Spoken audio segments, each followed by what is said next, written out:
महाविकास आघाडीच्या आजच्या पदाधिकारी मेळाव्यासाठी उपस्थित असलेले आपल्या सर्वांचे आदरणीय शरदचंद्रजी पवार साहेब, माननीय उद्धवजी ठाकरे साहेब, माननीय पृथ्वीराजजी चव्हाण साहेब, आमचे अध्यक्ष काँग्रेसचे नानाभाऊजी पटोले, आता ज्यांच्या भाषणाला चांगलीच धार आली आहे, आमच्या आता लक्षात आलेलं आहे, अशा सन्माननीय खासदार वर्षाताई, त्याचप्रमाणे राष्ट्रवादी काँग्रेसचे अध्यक्ष जयंतरावजी पाटील, शेतकरी कामगार पक्षाचे जयंतरावजी पाटील, खासदार सुप्रियाताई, खासदार संजयजी राऊत, त्याचप्रमाणे उपस्थित असलेले नसीम खानजी, सर्व उपस्थित असलेले सर्व पदाधिकारी आणि सर्व नेते मंडळी, सर्व व्यासपीठ आणि आपण उपस्थित सर्व बंधू आणि भगिनी, आजची ही सभा 16 तारखेची आता खऱ्या अर्थानं 2 महिने कशी झोडाझोडी करायची याची रंगीत तालीम सुरू झालेली असं म्हणलं तरी वावगं ठरणार नाही. एक अत्यंत चैतन्य महाराष्ट्रामध्ये दिसतं, एक वेगळं स्वरूप महाराष्ट्रामध्ये दिसतं आहे. आम्ही महाराष्ट्राचा दौरा केला, काही गेलो, प्रचंड गर्दी सभांना आपल्या होते आहे. काँग्रेसच्या सभेला ज्या पद्धतीनं काँग्रेसचा विजय म्हणतात तसा महाविकास आघाडीचा सुद्धा विजयाच्या घोषणा लोक देत आहेत. हे फार महत्वाची गोष्ट आम्हाला पाहायला मिळालेली. खरं एक गोष्ट आहे, या सरकारवर तर आरोप करावा तेवढे थोडेच, परंतु पहिली गोष्ट आपण चांगली केली की लोकसभेच्या निवडणुकीमध्ये प्रचंड विजय आपण मिळवला. एक संदेश देशाला देण्याचं सुद्धा काम कोणी केलं असेल तर महाराष्ट्रानं केलेलं आहे.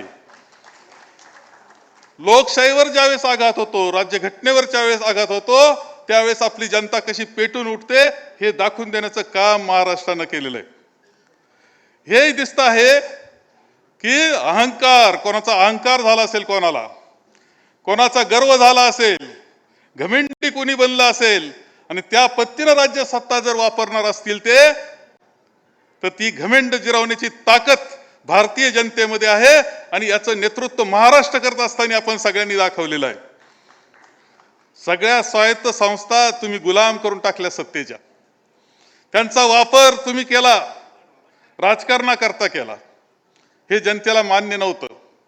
ज्या पद्धतीनं केंद्र सरकारने भारतीय जनता पक्ष ज्या प्रकारच्या 10 वर्षात झाला, याला अत्यंत चांगलं उत्तर हे भारतीय जनतेनं दिलेलं आहे. त्यामध्ये महाराष्ट्राचं कौतुक हे सगळ्यात भारतामध्ये होतंय, हे नाकारता येत नाही. खरं आहे की महाराष्ट्राचा आवाज आता केंद्रामध्ये गेलाय, पण एक गोष्ट तुमच्या लक्षात आली की नाही मला माहित नाही, जो आवाज केंद्रामध्ये गेलेला आहे आणि पार्लमेंटमध्ये जे प्रतिनिधित्व आपण दिलेलं आहे, सुप्रियाताई तर होत्या, त्या आता सगळ्यात सिनियर आहेत, वंदनाताई चव्हाण आहेत, प्रियंकाताई चतुर्वेदी आहेत, त्या सिनियर, ताई पाटील आमच्या मराठवाड्याच्या आहे, पण त्याबरोबर आम्ही आणखी वर्षाताईची जोड मुंबईला पाठवलेली आहे, प्रणितीताई शिंदे पाठवलेले आहेत, शोभाताई बच्छाव पाठवले आहे, प्रतिभाताई धानोरकर पाठवले आहे. सगळ्या वाघिणी आहे, तुम्हाला एवढं सांगतो. इथं वर्षाताईंनी खूप चांगलं सांगितलं, आता तिथं पार्लमेंटमध्ये कळतच नाही की कोण सत्ताधारी आहे कोण विरोधी आहे. त्या सत्ताधाऱ्यावर पूर्णपणे स्वार होण्याचं काम, हबीब होण्याचं काम या सगळ्या मंडळींनी केलेलं दिसतंय. भाषण काय सुंदर पद्धतीने भाषण करतायत, फाडून खातायत ते भारतीय जनता पक्षाला आणि त्यांच्या सरकारला. आपल्याला हे दिसलं की राहुलजींचं पहिलं भाषण जे झालं, अक्षरशः ती किती इंचाची, 56 इंचाची छाती होती काय, आता किती इंचाची वाटायला लागली.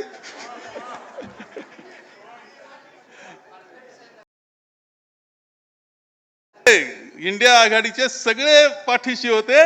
राहुलजींची जी ताकद आहे इंडिया आघाडी म्हणून सुद्धा, ही ताकद एक वेगळ्या पद्धतीने आता काम करत असताना दिसते आहे पार्लमेंटमध्ये. आपल्या सगळ्यांना एक जबाबदारी आता आहे. लोकसभेमध्ये आपण धडा शिकवला, पण एक गोष्ट लक्षात ठेवा की अजूनही राज्यघटना आणि लोकशाही, कदाचित आता त्यांना धर्मनिरपेक्ष शब्द आठवायला लागलाय, सेक्युलर शब्द आठवायला लागलाय, इकडून तिकडून सेक्युलर, धर्मनिरपेक्ष असा शब्द वापरायला लागले, लोकशाही म्हणायला लागले, घटना त्यांना नको होती ती घटनेवर आता बोलायला लागले. कारण या देशातल्या लोकांना हे मान्य नाही की घटना कोणी मोडीत असेल, या लोकांना मान्य नाही की लोकशाही कोणी मोडीत असेल, या लोकांना धर्मनिरपेक्ष सुद्धा चांगली कळते, ह्या संस्कृतीचा तो भाग आहे, हे भारतीय जनतेनं दाखवून दिलेलं आहे. धर्माचं जातीचं राजकारण आता चालणार नाही हे सांगणार आहे.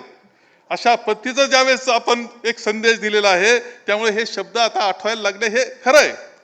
परंतु तुम्हाला हे सांगतो की अजूनही त्यांची जी खरा जो हेतू आहे तो त्यांचा आहेच, की कशा पद्धतीनं मतं मिळवायचे आणि काही मुठभर लोकांकरता ती सत्ता वापरायची. हा हेतू भारतीय जनता पक्षाचा संपलेला नाही, हे सुद्धा लक्षात ठेवून आपल्याला काम करावं लागणार आहे.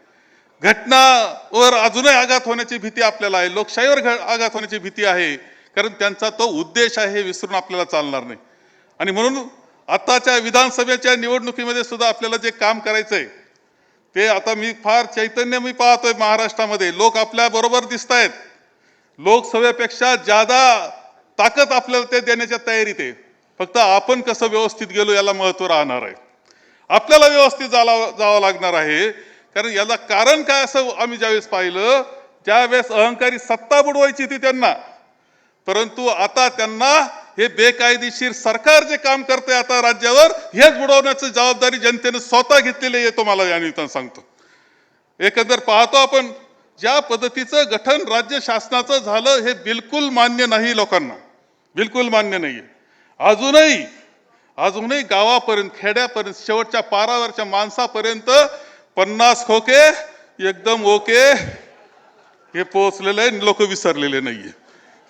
तुम्ही मुंबईकर बरेचसे तुम्हाला माहित नसेल, आमचा बैलाचा पोळा असतो, गमतीनं काहीतरी लिहित असतात, त्या बैलाच्या पोळ्यावर सुद्धा अक्षर लिहिले होते 50 खोके एकदम ओके. आता काय सांगावं तुम्हाला, ही अवस्था आहे.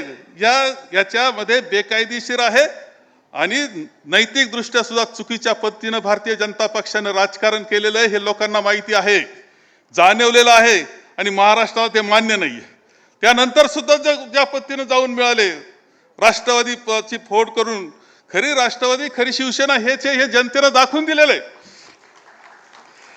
परंतु ज्या पद्धतीने जाऊन मिळालेत आणि ती सगळी नामावली तिथं तयार झाली, सगळ्यांच्या चौकशा थांबाव्या म्हणून आणि सत्ता मिळावी म्हणून ते सत्ता लोलुप होऊन गेलेले, ही परिस्थिती बिलकुल महाराष्ट्राच्या जनतेला मान्य नाही, हे सरकार मान्य नाही, हे बेकायदेशीर सरकार हे जनतेचं मत आहे.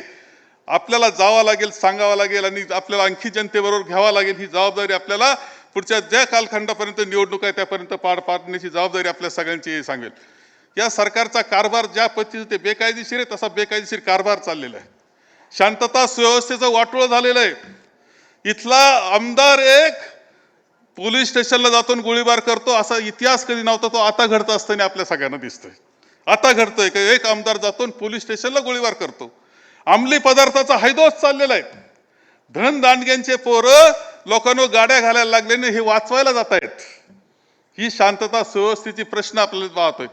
परवाची एक गोष्ट आहे, बदल्यांमध्ये प्रचंड घोटाळे चाललेले आहेत, प्रचंड पैसा उभा करण्याचा कार्यक्रम चाललेला आहे, भ्रष्टाचाराचा अतिरेक झालेला आहे आणि ते मंत्रालय त्याचं केंद्र आहे. एका डीसीपीची तुमच्या बदली झाली, मुंबईच्या एका डीसीपीची बदली झाली 13 तारखेला आणि 13 तारखेला सकाळी बदली, दुपारी त्याला सांगितलं का तुझी जागा आहे तिथं तू जाऊन थांब, चलचा त्याची लगेच कार्यमुक्ती, ते सुद्धा सक्तीनं, आणि पुन्हा काही तासामध्ये ती बदली थांबल्याचा निरोप सुद्धा पुन्हा लगेच पत्र, परत लगेच निरोप. यामध्ये पूर्णपणे आर्थिक घोटाळे चाललेले आपल्याला दिसतात. जमिनीचे जे उद्योग आपण सगळ्यांनी सांगितले, कुर्ल्याची एवढी मोठी बहुमोल जागा जमीन, अरे तुम्ही दिली, त्याचा ठराव काय नेमका जर विचारला, ठराव काय केला तुम्ही नेमका कॅबिनेटमध्ये झाला का, त्याचा ठराव सापडत नाही. एक ओळ आहे फक्त, 4 शब्दाची एक ओळ, त्याचा आधार घेतला. कुर्ल्याची एवढी बहुमोल हजारो कोटीची जमीन घशामध्ये रिडिरेक्नरच्या 25% दरानं घातली, ती परत घेण्याची सुद्धा व्यवस्था नाही का, तुमचं झालं सगळं रिडेव्हलप, असं काही नाही, हे कायमची दिली. हे कसं चाललेलं आहे. आणि तुम्ही खूप नावं घेतले वर्षाताईंनी, पण वर्षाताई वरळी जी डेअरी आहे आरेची, आणि जी बहुमोल जागा आहे ती आता किती महत्वाची जागा आहे, तिच्या बाबतीत सुद्धा गुप्त बैठका सुरू आहेत. कशी ती जिरवायची, कुठं जिरवायची, कशी जिरवायची, त्यातून पैसा कसा उभा करायचा. हे चित्र पूर्णपणे दिसतंय. भ्रष्टाचाराच्या अनेक गोष्टी आपण सांगू शकतो. महागाई प्रचंड वाढलेली आहे, युवकांमध्ये प्रचंड बेरोजगारीचा प्रश्न निर्माण झालेला आहे.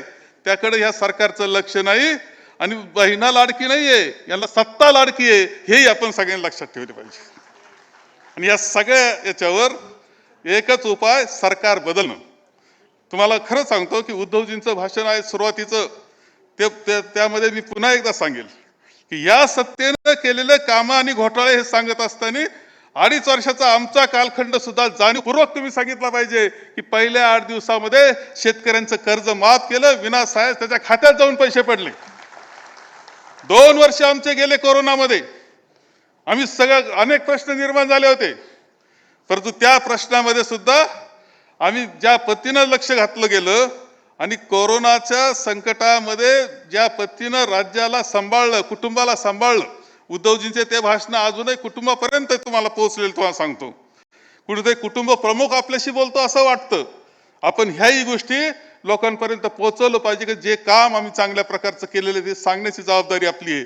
या सरकारचे घोटाळे सांगायचे, यांचा बेकायदेशीर स्वरूप सांगायचं, हे सरकार कसं जनतेला मान्य नाही हे समजून सांगायचं आणि यांचे घोटाळे सांगून यांना कायम हद्दपार करण्याचं काम आपल्याला येत्या निवडणुकीमध्ये करायचं. त्याची सुरुवात आज प्रचाराची आपण करतो आहोत. आपल्या सगळ्यांना खूप शुभेच्छा देतो आणि माझे 2 शब्द संपवतो.